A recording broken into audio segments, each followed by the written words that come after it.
Bonjour, bonjour encore mes amis révolutionnaires de l'Afrique. Nous sommes encore là pour continuer notre thème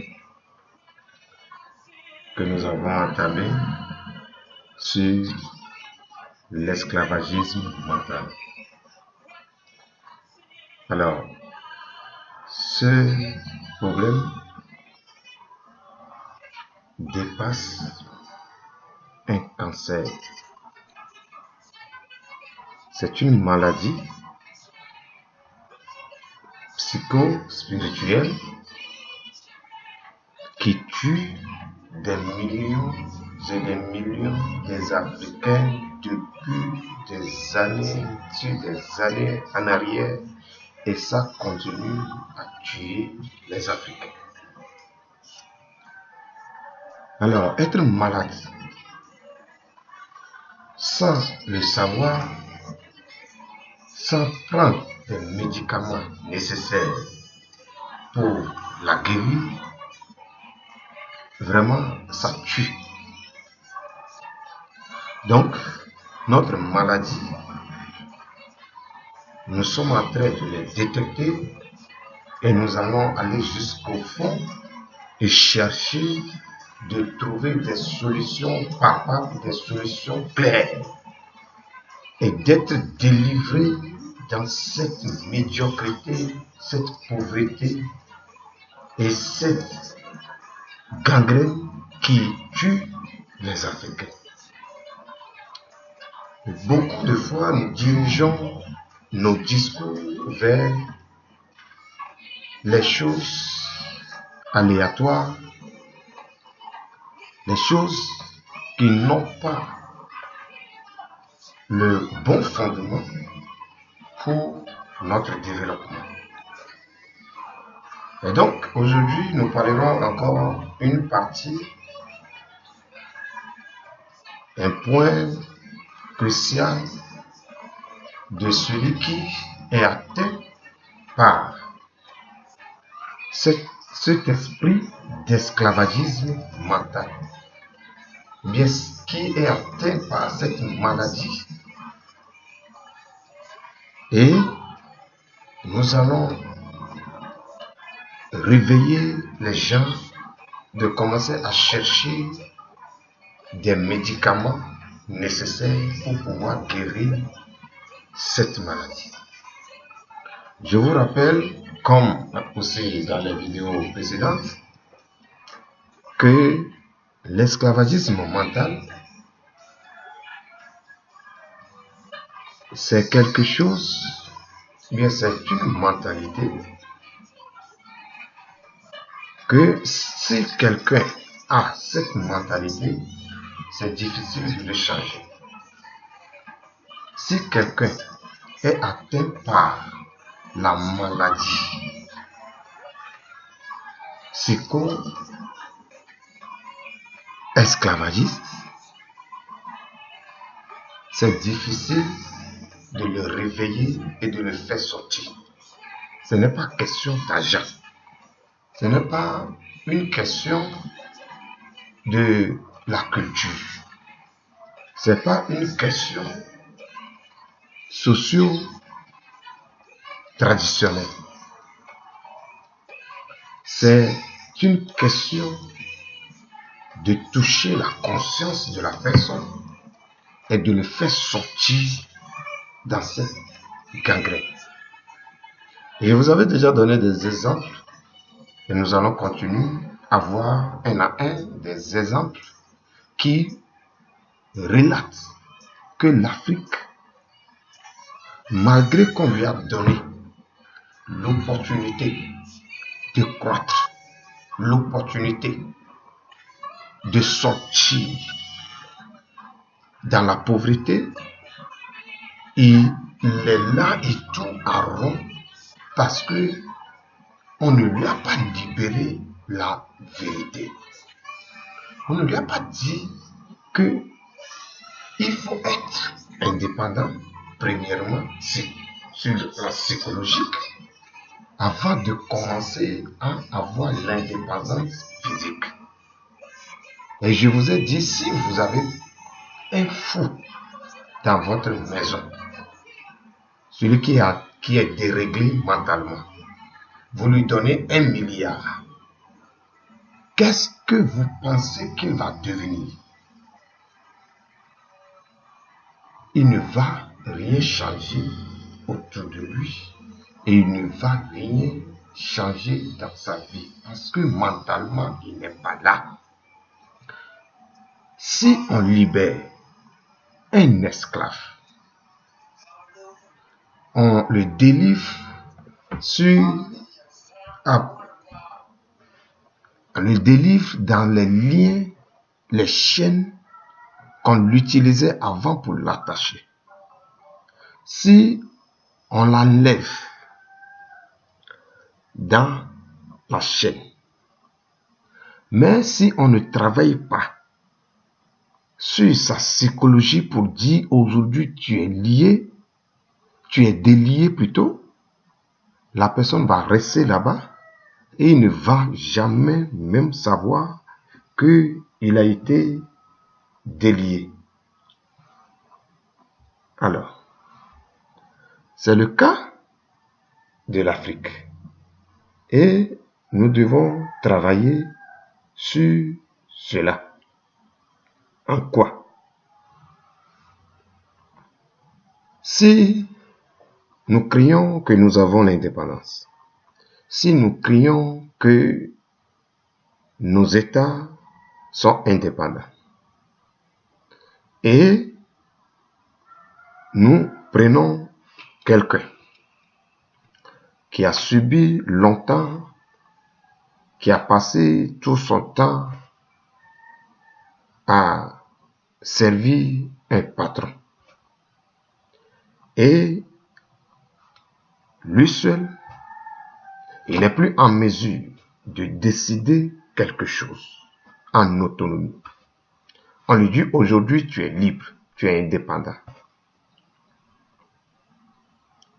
Imaginez-vous combien de temps la personne là va passer avant de se réveiller pour dire je ne suis plus sous le joug de l'ancien patron. Prenons l'exemple d'une poule, bien d'un coq. Vous l'attachez et vous le laissez dans les chaînes ou bien dans la corde pendant 3 à 5 jours. Et vous revenez pour le délier. Pensez-vous que la poule là va commencer en même temps à courir? Non. Jamais. C'est ça l'esclavagisme mental. Ce n'est pas le fait que vous avez délié la poule ou bien le coq que vous avez attaché plusieurs jours, plusieurs mois. Le fait d'enlever la corde physique, ça ne réveille pas la poule ou bien le coq de commencer en même temps à courir, à sauter. Il faut du temps que vous allez lui dire saute, vas-y, crie, fais des gymnastiques. Et là, un peu, quand il va commencer à détendre un peu les pieds, un peu ses ailes, un peu, et vous allez voir qu'il va commencer pendant des heures à boiter un peu, et avec les jours, il va commencer à se retrouver que, il est libre maintenant.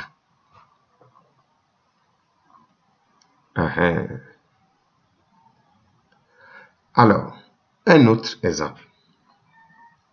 Le fait de vivre chez un patron pendant des années ne te change pas automatiquement à un patron. Parce que derrière le patronat, derrière un leadership, il y a ce qu'on appelle la connaissance, la créativité, la réflexion autonome.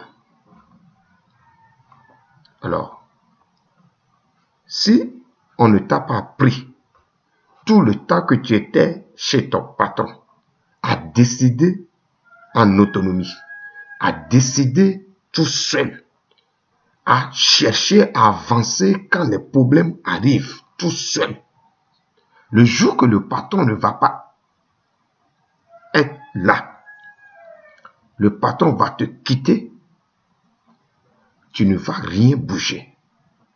Parce que tu n'as pas appris à être en autonomie. C'est le cas de beaucoup de nos pays africains. Et je vous dis, il ne s'agit pas seulement d'amener quelqu'un dans la chaîne pour le faire devenir esclave. Alors, si la personne qui est devant vous ne peut jamais décider pour résoudre ses problèmes, mes amis, ce dernier est pire comme un esclave qui est attaché dans les liens, dans les chaînes. Alors, commençons à réfléchir sur l'Afrique, le peuple africain. Depuis des années, nos parents, ils ont interdit la parole de leurs enfants, la parole de leurs femmes, et c'est seulement eux qui prennent toutes les décisions. Mauvais ou pas mauvaises, il n'y a pas du mot que la femme va dire dans la société. Au niveau des Blancs aussi, dans les années en arrière, ils vivaient comme ça. Mais avec le temps, ils ont commencé à voir que non, c'est l'erreur. Et ils ont commencé à donner la parole à leurs femmes.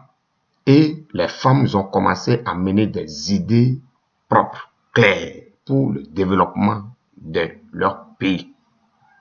Il y a des femmes combattantes. Il y a des femmes qui prennent des décisions correctes et qui gèrent les pays en autonomie.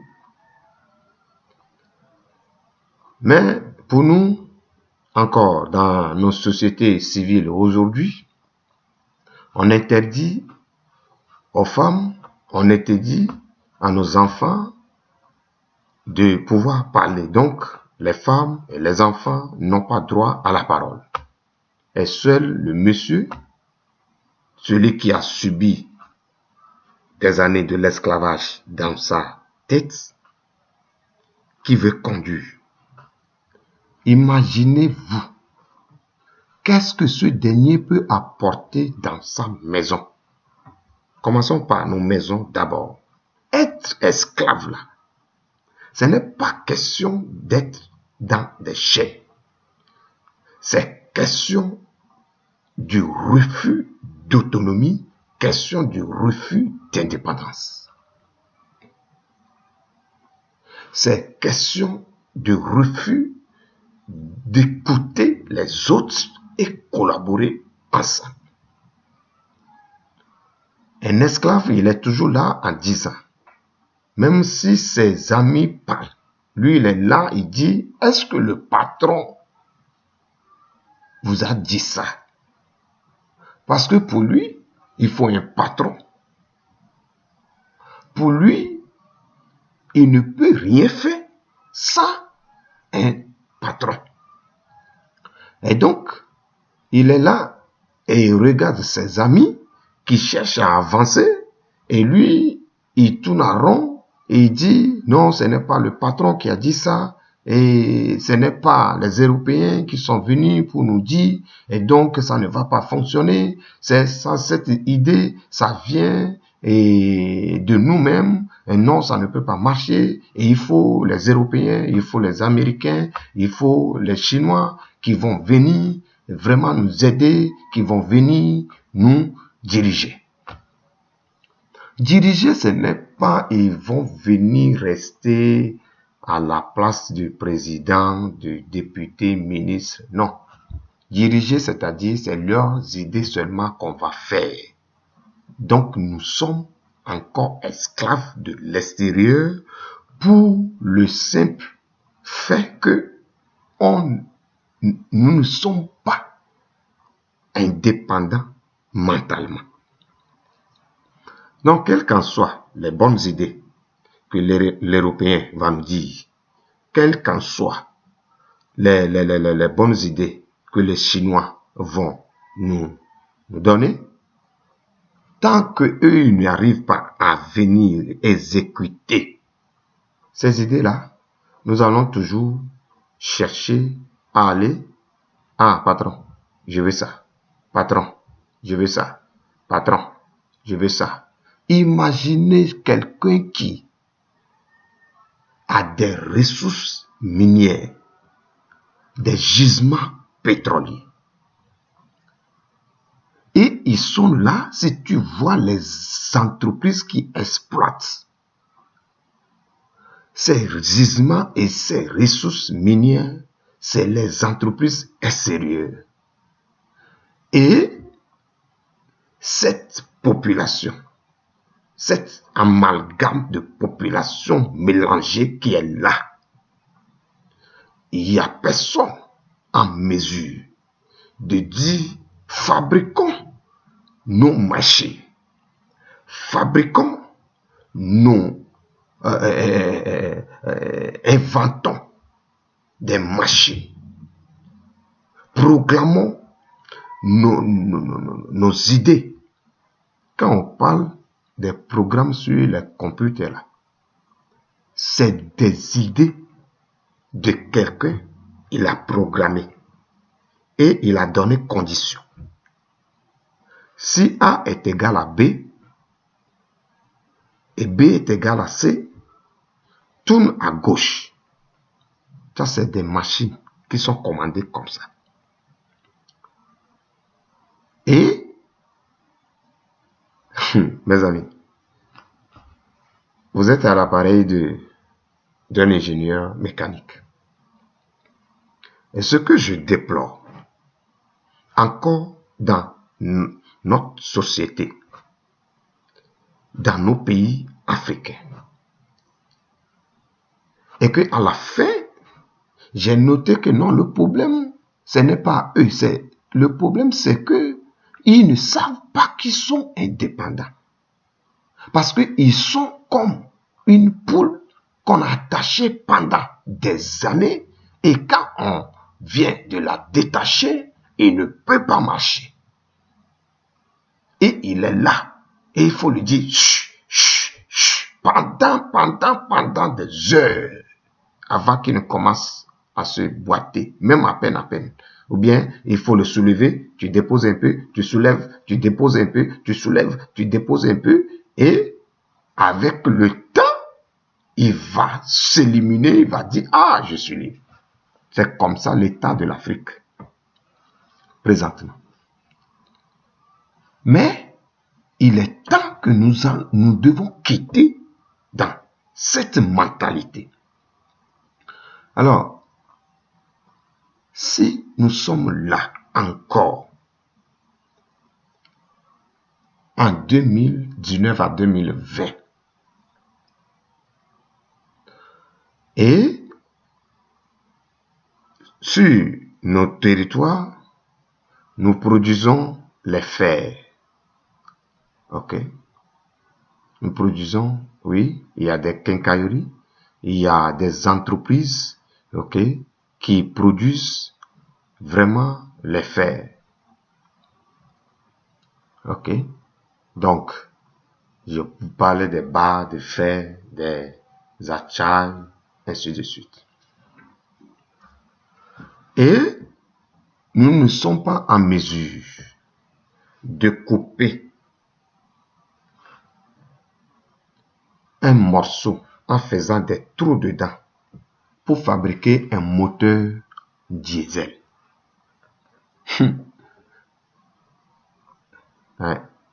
Alors, un peu, nous allons arriver à nous réveiller. Nous attendons que l'extérieur nous fournisse avec des taux d'intérêt énormes, nous fournissent ce morceau de fer qui est fabriqué chez nous, que l'Américain, que les Français, bien les Européens, nous fournissent des moteurs diesel pour nos voitures, nos véhicules. Nous attendons que quelqu'un d'autre nous fournisse des moteurs Cummins pour nos engins. Et nous ne sommes pas en mesure de fabriquer nous-mêmes nos appareils, car tout est produit chez nous. Alors, vraiment, c'est difficile à comprendre. Les gens pensent que non, c'est la politique, on ne nous laisse pas, ainsi de suite. Je vous dis, ce n'est pas ça. Il y a des milliards des années que l'Allemagne a subi des guerres et quand vous rentrez en Allemagne aujourd'hui, ce n'est pas les esclaves qui travaillent là-bas. Allez seulement regarder comment un Allemand fait son champ. Vous allez voir que ce n'est pas une question d'avoir de l'argent seulement ou bien d'avoir de politique, quoi que ce soit. Non, c'est chercher à sortir dans la dépendance, dans l'esclavagisme mental. Les gens là, ils sont libres mentalement et donc leur tête, ça tourne, ça pense. Alors, je travaille avec la roue.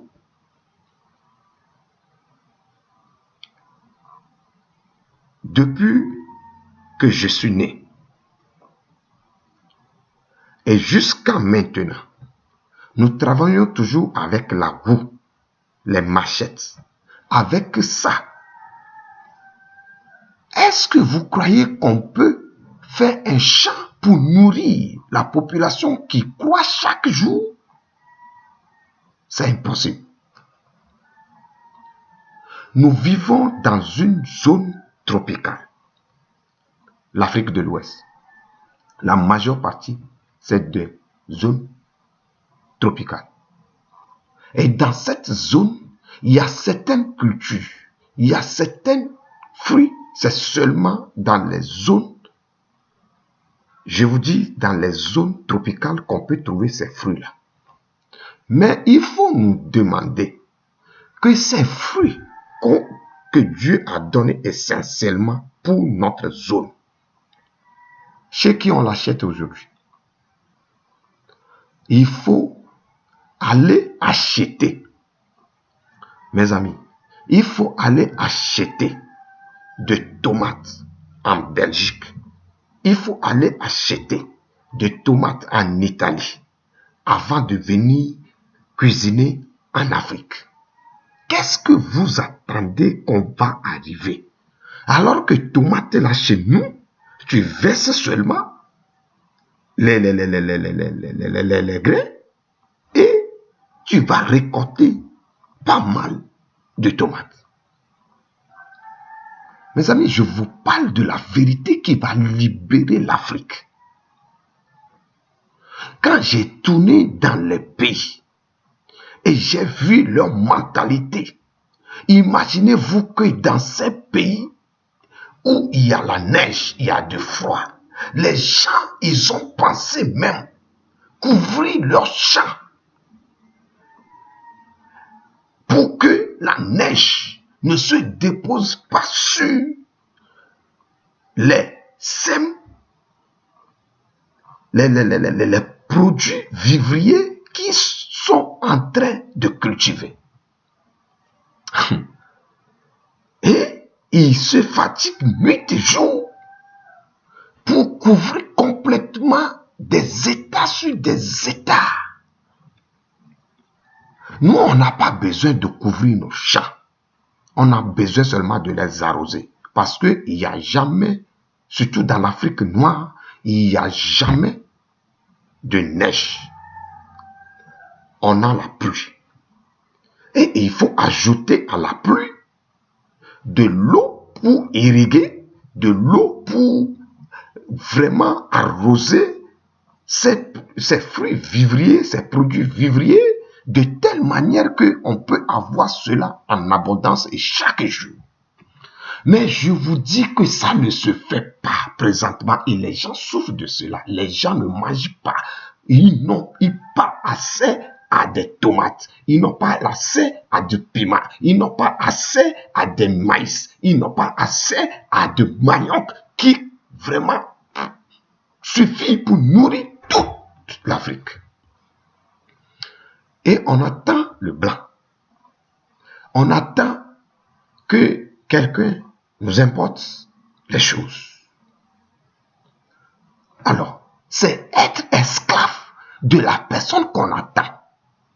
C'est ça l'esclavagisme mental. Tu vis dans un milieu propice, aisé, mais tu ne sais pas que tu es dans la zone là. Et que tu fuis seulement pour aller récolter le tomate que tu ne peux pas semer chez toi. Tu vas aller récolter ça dans la neige 24 heures sur 24 heures, tout gelé. Alors qu'en Afrique, tu pouvais faire ce champ et on peut nourrir les gens en Afrique. Avoir une mentalité d'un esclave va te conduire à errer de gauche à droite. Avoir une mentalité d'un esclave va te conduire à courir sans fin. Avoir une mentalité d'un esclave va te faire pleurer même si tu as des choses à manger, tu vas avoir faim, tu vas commencer à pleurer pour le fait que tu attends que quelqu'un prenne ce que toi tu as à manger là, il prend ça pour mettre dans ta bouche. Ce n'est pas question politique, c'est question mentale, c'est question, je vous dis, c'est question psychologique. Notre problème, ce n'est pas le fait qu'on n'a pas eu de l'indépendance correcte, quoi que ce soit. Non. C'est que plusieurs parmi nous sont encore sous le joug de l'esclavagisme. Et l'esclavagisme dont je parle n'est pas forcément la traite négrière. Mais c'est ces refus d'autonomie et de l'indépendance que nous-mêmes nous avons refusé d'accepter. C'est ça qui constitue nos problèmes. Et un esclave, quand il fait quelque chose, il crie de telle manière que tout le monde le voit. C'est le cas. Vous allez noter ça dans vos pays. Les gens sont en train de construire des châteaux, des autoroutes, pas possible.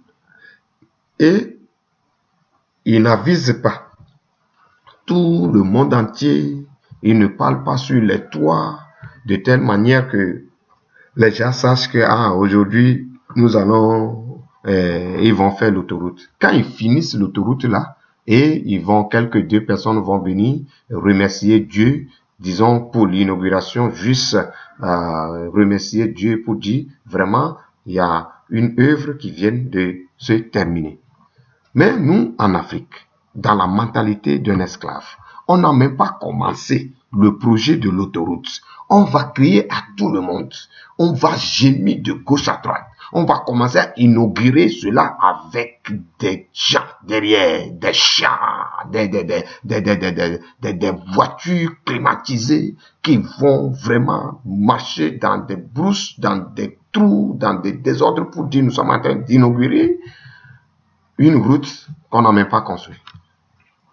Alors, mes amis, mes frères, revenons à la prise de conscience. Je me demande, est-ce que il y a la filière ou bien la science qui étudie le comportement et la pensée de l'homme? Est-ce que dans nos universités, je veux parler de la faculté de psychologie, est-ce que en Afrique, dans nos universités, est-ce que ces facultés-là sont étudiées? Est-ce que quelqu'un fait de la psychologie à l'université et ici chez nous en Afrique? Je ne crois pas. Parce que on ne veut pas dévoiler notre problème. On ne veut pas avoir une prise de conscience. Et donc, nous sommes vraiment dans la misère pour comprendre mieux les choses. Comprendre les choses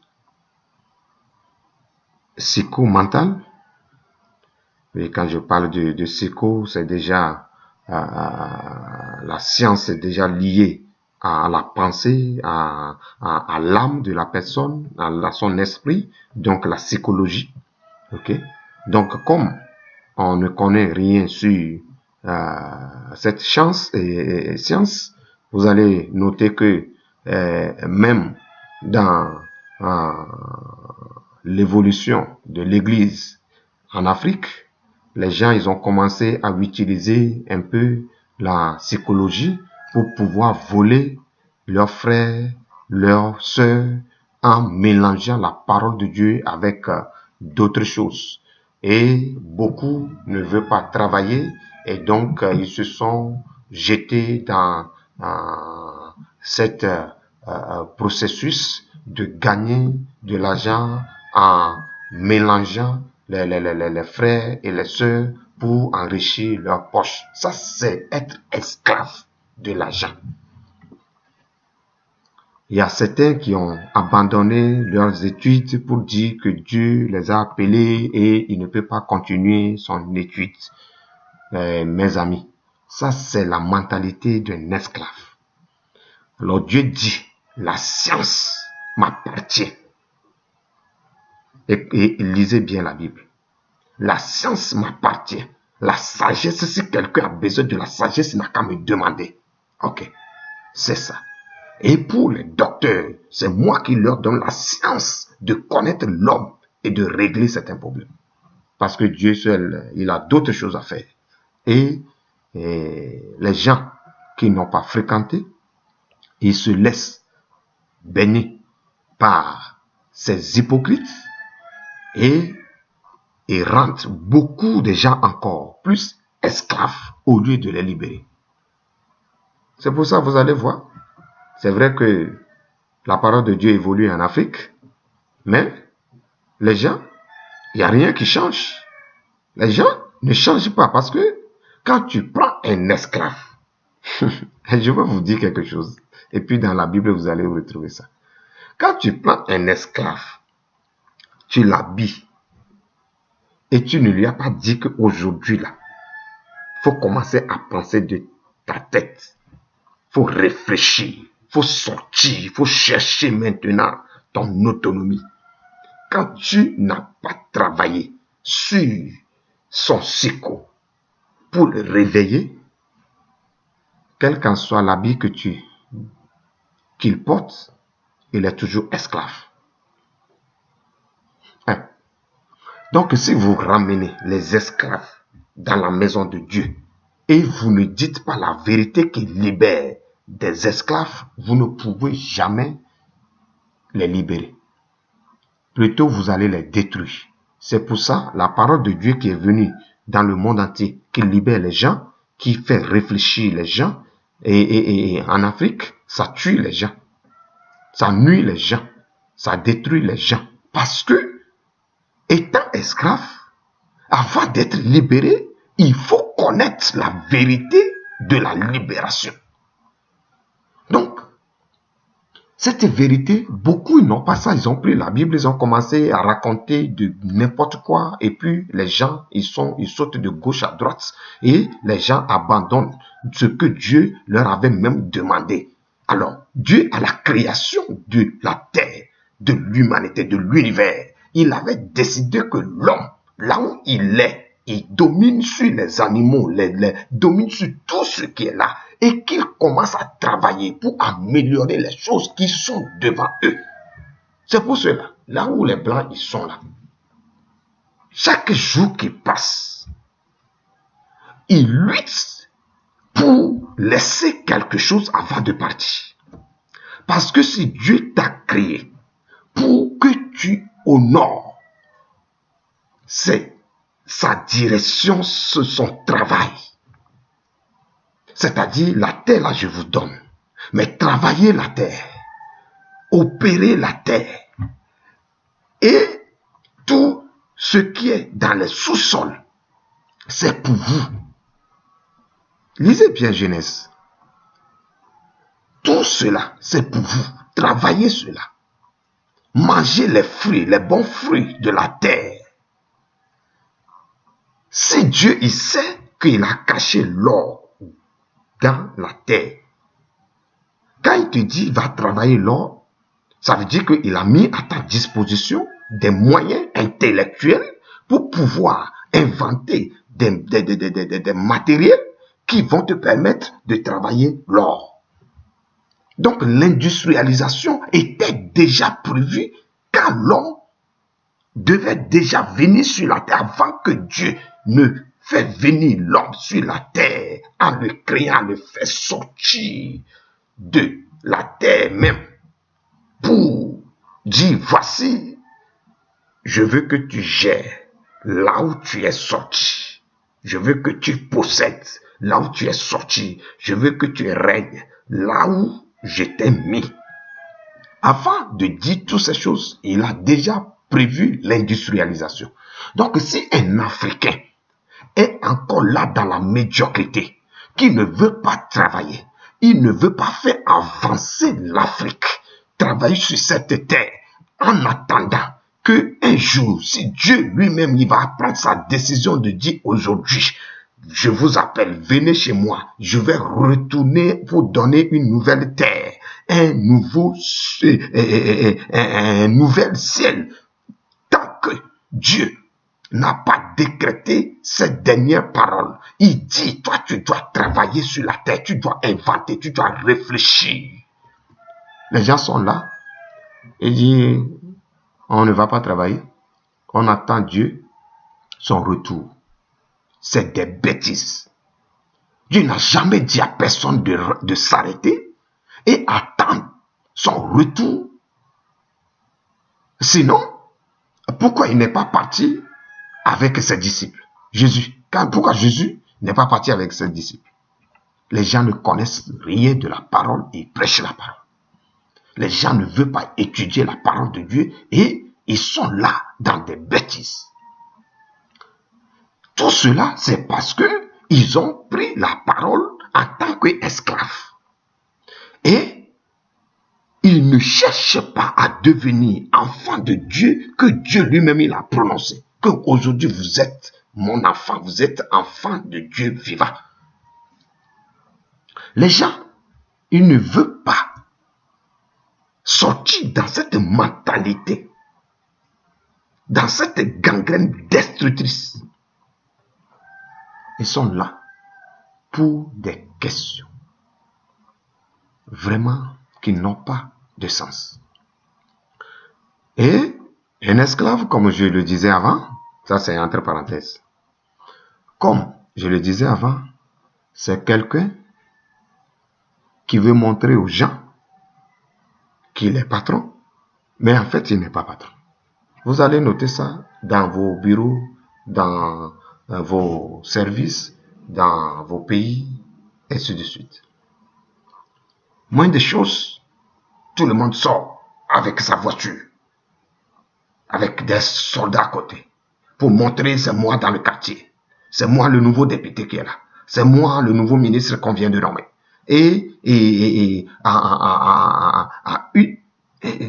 Disons, parlons d'un petit déplacement, même dans le quartier, il faut des chars, il faut des soldats alignés, il faut de fusils qui tournent de gauche à droite. Vous avez peur de quoi? Alors aujourd'hui, je vais vous dire pourquoi cela. Les gens, ils ont peur parce que la mentalité de l'esclave qui est derrière, qui est dans sa mentalité, lui dit qu'on va te tuer. C'est comme dans le temps, le patron, quand il veut sortir, il sort avec les gens qui le protègent parce qu'un esclave peut sortir pour pouvoir le tuer. Donc aujourd'hui, nous disons que nous sommes patrons, mais on a peur que quelqu'un va nous tuer. Va nous tuer pourquoi? Qu'est-ce que tu as fait? Pourquoi les gens doivent te tuer? C'est question mentale. Mentalement, il y a quelque chose qui lui dit que vraiment on va te tuer. Est-ce que c'est normal? Ça, ce n'est pas le fait d'avoir l'argent ou pas. C'est question psychologique. C'est question mentale. C'est rentrer dans l'esclavagisme jusqu'à dernier cri. Parce qu'il a toujours vécu dans la mentalité d'un esclave. Le jour qu'il se voit patron, parce qu'il ne sait même pas ce qu'on appelle patron, parce que moi j'ai vécu avec des blancs vraiment riches. Même vous allez voir le maire de certaines grandes villes, ils vont sortir tout seuls, aller au supermarché, acheter les choses sans que personne ne sache même que ça, celui-là c'est le maire. Le maire vient, il prend café avec les gens, sans que les gens soient autour des garde-corps, non, ce sont des dépenses inutiles que nous générons dans nos pays et ça bloque le développement. Tu es venu pour aider le pays, tu es venu pour aider la ville, tu es venu pour aider le quartier. Il faut faire ton travail. Il faut laisser que les gens vraiment t'apprécient. Il ne faut pas chercher à intimider les gens. Ça, c'est l'esprit de l'esclavagisme qui fait que nous n'arrivons pas à comprendre les choses terre à terre. Allez-y, parmi les blancs. Même les députés, ils se déplacent tout seuls dans leur voiture. Il y a quel problème? Les ministres, ils se déplacent tout seuls dans leur voiture. Ils vont au supermarché, ils vont aller acheter les choses. Mais nous, on n'arrive pas. Parce que on a peur que quelqu'un va nous tuer. Qu'est-ce que tu as fait et tu as peur que quelqu'un va te tuer? Non, tu n'as rien fait. Je te dis, tu n'as rien fait. C'est ta mentalité qui te dit qu'on va te tuer. C'est ta mentalité qui te dit que maintenant tu es patron et que le patron ne doit pas marcher comme ça. Le patron doit commencer maintenant à marcher de gauche à gauche, non de droite. C'est des conneries. Sortez dans cela. Et cherchons maintenant à développer notre continent. Il y a des vidéos qui vont venir et nous allons voir pas à pas jusqu'à un peu commencer à rentrer dans nos vies de foyer, comment ça agit sur la société. Nous allons voir tout cela et nous allons sortir l'Afrique dans cette mentalité et que Dieu vraiment va nous sauver. Que Dieu vous bénisse.